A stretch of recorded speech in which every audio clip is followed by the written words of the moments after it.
Airfield is the crash site of Stick 66. It was called Stick 66. That was the number of the aircraft. Each aircraft and its paratroopers were broken down into sticks or chocks. You'll also hear it called Chalk 66. Easy Company was in sticks 66 to 71. The company headquarters with Lieutenant Tom Meehan was in the lead of all the E Company aircraft. Tom Meehan came over from Baker Company, 1st Battalion, when Volvo went to Napoleon. And that was in January of 1944. So he had about 5 months with the company before he went in. The guys remember him as being a good soldier, a good leader, you know, a tough but fair. You know, if you were doing the right things, you wouldn't have a problem. But if you stepped out of line, you know, Meehan had actually enlisted in the National Guard prior to the war.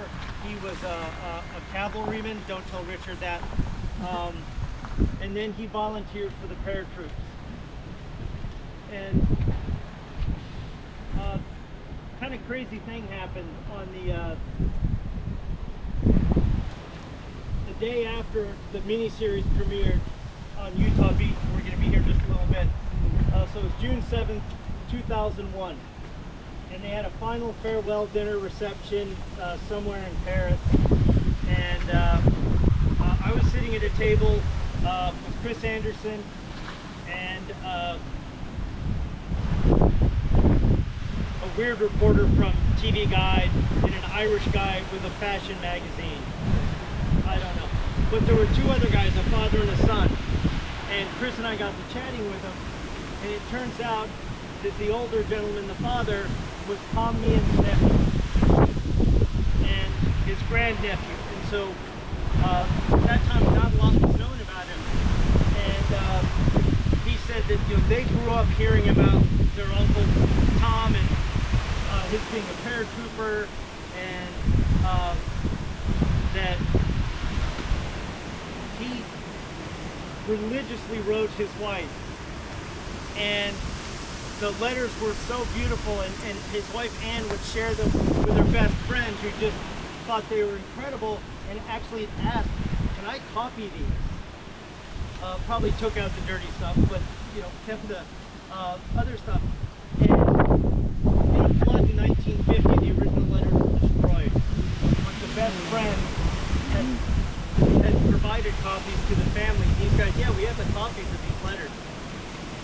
And if you will please indulge me for a moment. The wind will behave. Okay. This letter was written on the 26th of May. So they've just gone in to a pottery airfield, and they're getting ready for the balloon to go up. Dearest, well, I see in the papers that the Anzio beachhead is no longer that, and the casino has fallen. Looks like we ain't losing. Looking back on the grim days of 40, 41, and 42, it seems hardly possible that we should have come so far.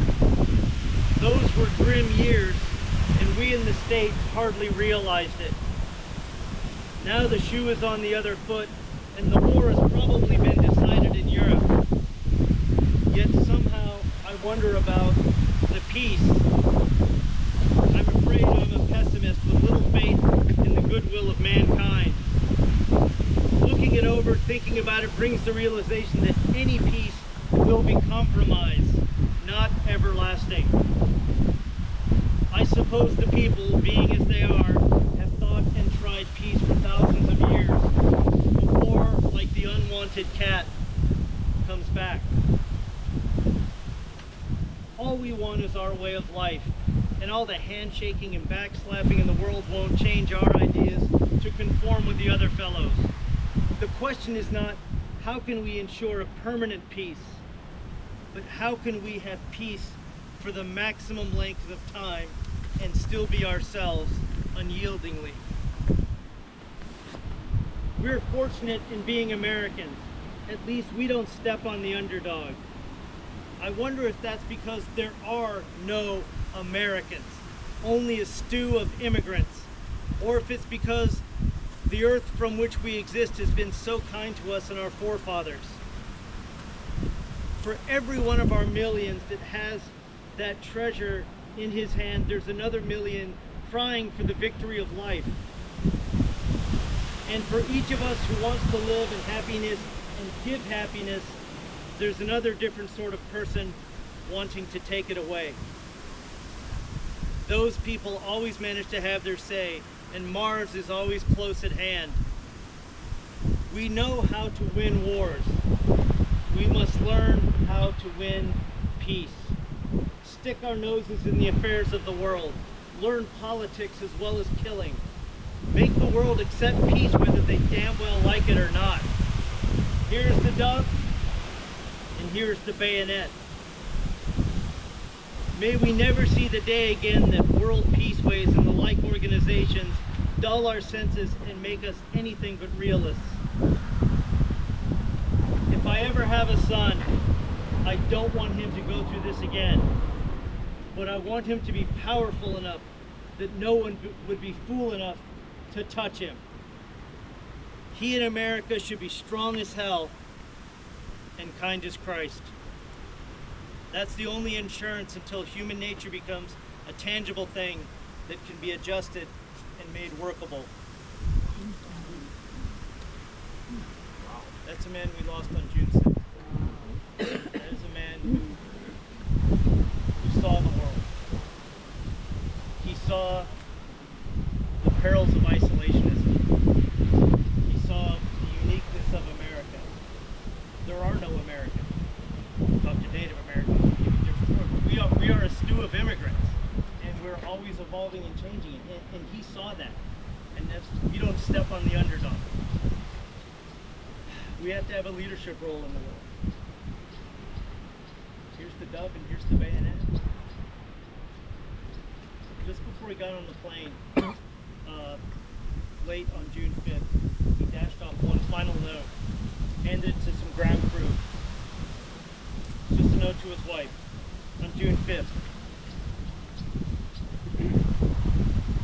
Dearest Anne, in a few hours I'm going to take the best company of men in the world into France. We'll give the bastards hell. Strangely, I'm not particularly scared, but in my heart